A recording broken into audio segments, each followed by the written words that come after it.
টাঙ্গাইলে কৃষক কার্ড বিতরণ উপলক্ষে মাননীয় প্রধানমন্ত্রী বক্তব্য রেখেছেন।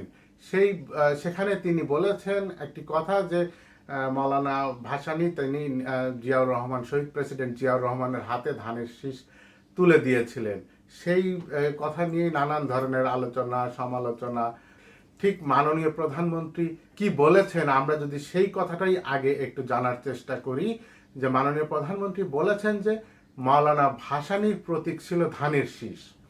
1979 সালের নির্বাচনের সময় আসলো, সেই সময় মাওলানা ভাসানী শহীদ প্রেসিডেন্ট রাষ্ট্রপতি জিয়াউর রহমানকে বললেন যে তোমার হাতে আমি ধানের শীষ তুলে দিলাম।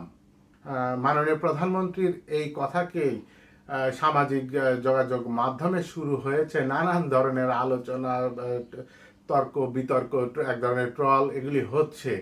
কিন্তু আমরা আজকে জানতে চাই ইতিহাস থেকে যে বিএনপির ধানের শীষ বিএনপি কিভাবে পেল, কিভাবে আসলো বিএনপিতে এই ধানের শীষ। সেই তথ্যই আমরা আজকে আপনাদের সঙ্গে শেয়ার করব। যে তথ্য বলছে যে মজলুম জননেতা মাওলানা আব্দুল হামিদ খান ভাসানী মারা যান 1976 সালের 17 নভেম্বর, প্রায় 96-97 বছর বয়সে। সেই হিসেবে 1979 সালে জিয়াউর রহমানের হাতে সরাসরি প্রতীক তুলে দেওয়ার কোনো সুযোগ ছিল না তার।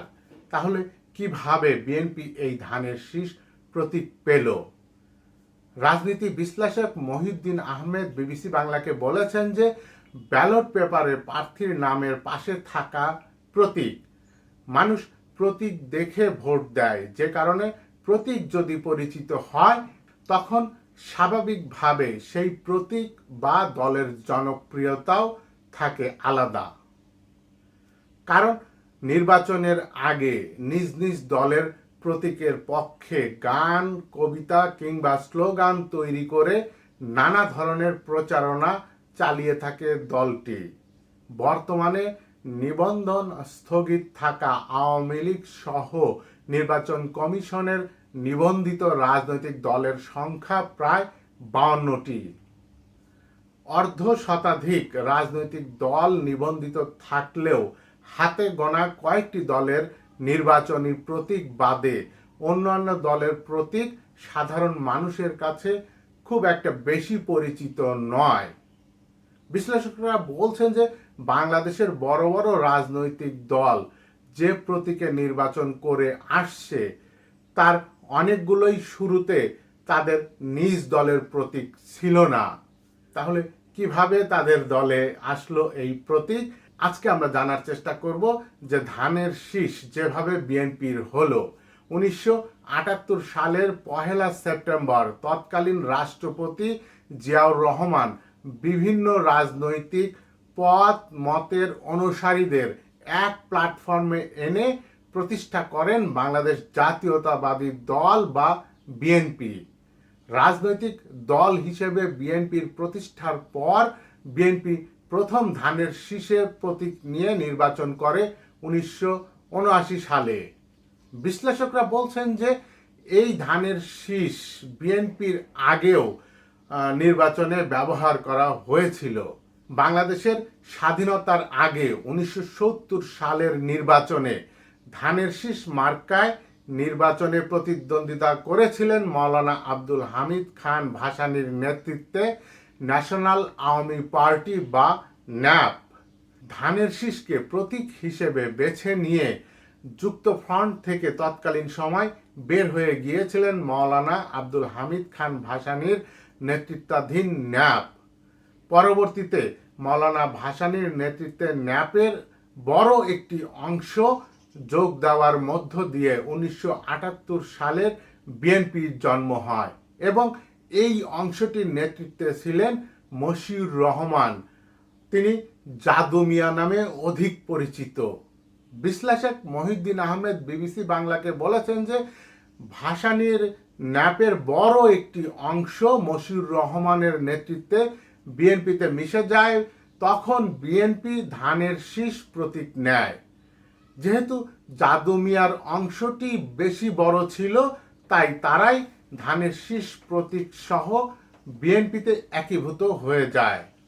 তখন থেকেই বিএনপির প্রতীক হয়ে যায় ধানের শীষ। এরপর থেকেই বিভিন্ন সংসদ নির্বাচনে দলীয় প্রতীক হিসেবে ধানের শীষে নির্বাচনে অংশ নিয়ে আসছে বাংলাদেশ জাতীয়তাবাদী দল বিএনপি। সাবেক নির্বাচন কর্মকর্তা জেসমিন টুলি তিনি বলেন যে 2008 সালের নির্বাচনের আগে ডক্টর এটিএম শামসুল হুদার নেতৃত্বে নির্বাচন কমিশন রাজনৈতিক দলগুলোর নিবন্ধন প্রক্রিয়া চালু করে। তখন বিএনপিকে ধানের শীষ প্রতীক দিয়ে নিবন্ধিত করা হয়। পরবর্তীতে শুধু জাতীয় সংসদ নির্বাচন নয়, কোনো কোনো স্থানীয় সংসদ নির্বাচনেও বা স্থানীয় সরকার নির্বাচনেও বিএনপির প্রার্থীরা ধানের শীষ মার্কায় নির্বাচনে অংশগ্রহণ করেছিলেন। বন্ধুরা, এবার কি বোঝা গেল যে ধানের শীষ বিএনপির প্রতীক কিভাবে হলো? যে ন্যাপ থেকে যারা এসেছিলেন তারাই, যেহেতু তারা বড় অংশ ছিলেন, সে কারণেই তারা ধানের শীষটাও বিএনপিতেই নিয়ে এসেছিলেন। তখন থেকেই ধানের শীষ বিএনপির প্রতীক হয়ে যায়। আর 2008 সালের পর থেকে এটা তো নির্বাচন কমিশনের নিবন্ধন পেয়ে যায়, তো তখন থেকে আরও এটা নিশ্চিত হয়ে যায় যে বিএনপির প্রতীক ধানের শীষ। এখন যে যাই বলুক, ইতিহাস কেউ কাউকে ধরে চাপিয়ে দিতে পারবে না। ইতিহাস তার নিজস্ব গতিতে চলবে। যেমন এখন মুক্তিযুদ্ধ, স্বাধীনতা এসব নিয়ে অনেক ধরনের কথাবার্তা হচ্ছে। কে কে মুক্তিযোদ্ধা ছিলেন, নতুন করে মুক্তিযোদ্ধাদের আমরা জানতে পারছি, দেখতে পাচ্ছি।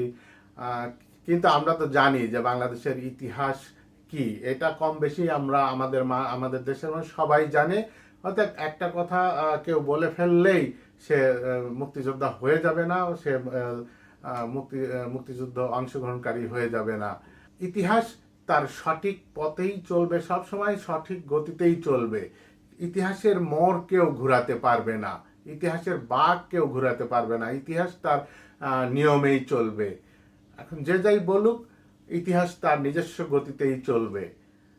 বন্ধুরা, আজকে এই পর্যন্তই। ভালো থাকুন, সুস্থ থাকুন, নিরাপদে থাকুন।